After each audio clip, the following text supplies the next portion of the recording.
बाबूजी जैसे ही जूता पहनकर बाहर जाने को हुए हैं, तपाक से बहू सीमा हौनफती हुई आई और हाथ में थैला थमाते हुए बोली, आप बाहर जा रहे हैं, लौटते समय हरी सब्जियां ले आइए। पर बहू पैसे पैसे तो नहीं लिए, तो क्या हुआ? उनके हाथ में 500 का नोट पकड़ा दी सीमा। ठीक है बहू, आते समय ले आऊंगा। बाबूजी चले गए और उनके जाने के बाद सीमा के चेहरे कुटिल मुस्कान छा जाती है। बड़बड़ाते हुए रसोई में जब देखो तब कहते हैं कि पैसा नहीं है।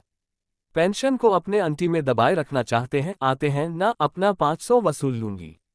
बुढ़ू के कंजूसी मक्खी चूसी का तोड़ है मेरे पास। बेचारे बाबूजी हौंफते हौंफते थैला भर सब्जी ले आए हैं और डाइनिंग टेबल पर रखते हुए आवाज दे चाय मांगते हैं। सीमा चाय रख जाती है।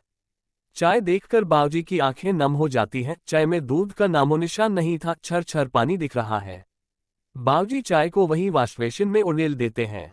सीमा ऐसे अनेक चालबाजी अपने पिता जैसे ससुर के साथ खेलती रहती, इसे ये भान नहीं रहा कि आखिर कब तक किसी की आत्मा को चोट पहुंचाया जा सकता है।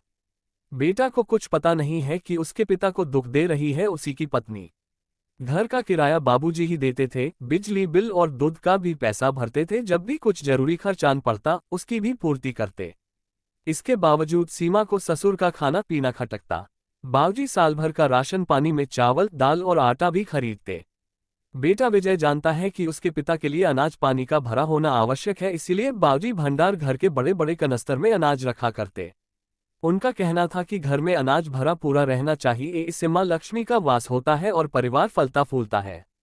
उनके लिए घर गृहस्थी के असल मायने हैं अन्न का भरपूर होना। कहते कि मां के गर्भ में शिशु का भरण पोषण अन्न से होता है। सुबह नाश्ता करते समय विजय देखता है कि बाबूजी का थाली में छेना पनीर नहीं है। सीमा छेना देना भूल गई हो क्या? सीमा किचन से ही आवाज लगाती है, दूध वाले को इस महीने का पैसा नहीं दिलाया है, इसलिए 1 लीटर दूध ही आ रहा है। उसमें चाय बनाऊं कि छेना फाड़ूं? विजय को काटो तो खून नहीं। अब किस मुंह से पूछे कि आप इस महीने दूध का पैसा क्यों नहीं दिए?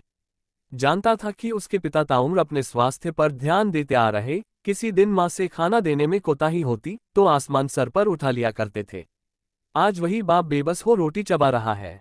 दूसरे दिन से विजय खुद दूध लेते हुए घर आता और बाबूजी के खाने पीने पर ध्यान रखा करता।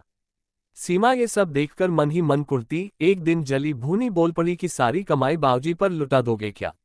रोज रोज का यही राग सुनकर विजय बोल पड़ा, बाबूजी के 1 पाव दूध में 1 पाव पानी मिलाकर देते शर्म नहीं आई? हद तो तब हुई कि उनको छेना भी देने भी तुम्हें नानी याद आती है।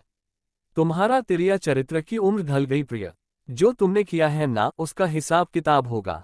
बाबूजी ने मुझे सब बता दिया कि तुम अव्यावहारिक व अमर्यादित हो। दूध का पैसा देते हैं बाबूजी, बिजली बिल और घर का रेंट भी पेमेंट करते हैं, तब भी तुम वृद्ध ससुर से सब्जी लाने को बोलती हो और घर के नौकर को दूसरे कामों में उलझा देती हो। 80 साल के पिता समान ससुर से काम कराते तनिक तो शर्म कर लेती।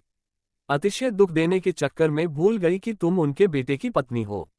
सीमा शर्मसार होकर अपने पति और ससुर से माफी मांगती है। अगर बेटा ठीक हो तो बहुओं की औकात नहीं जो उनके माता पिता का आदर ना करें।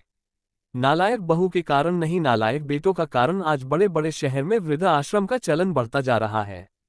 छोटे छोटे गांव कस्बों में भी अपने भोजन की व्यवस्था के लिए माँ बाप को अपने बाल बच्चों के ऊपर पंचायत बिठानी पड़ रही है। कहानी अच्छी लगी हो तो पोस्ट को लाइक शेयर करें और हमें सब्सक्राइब करना न भूलें।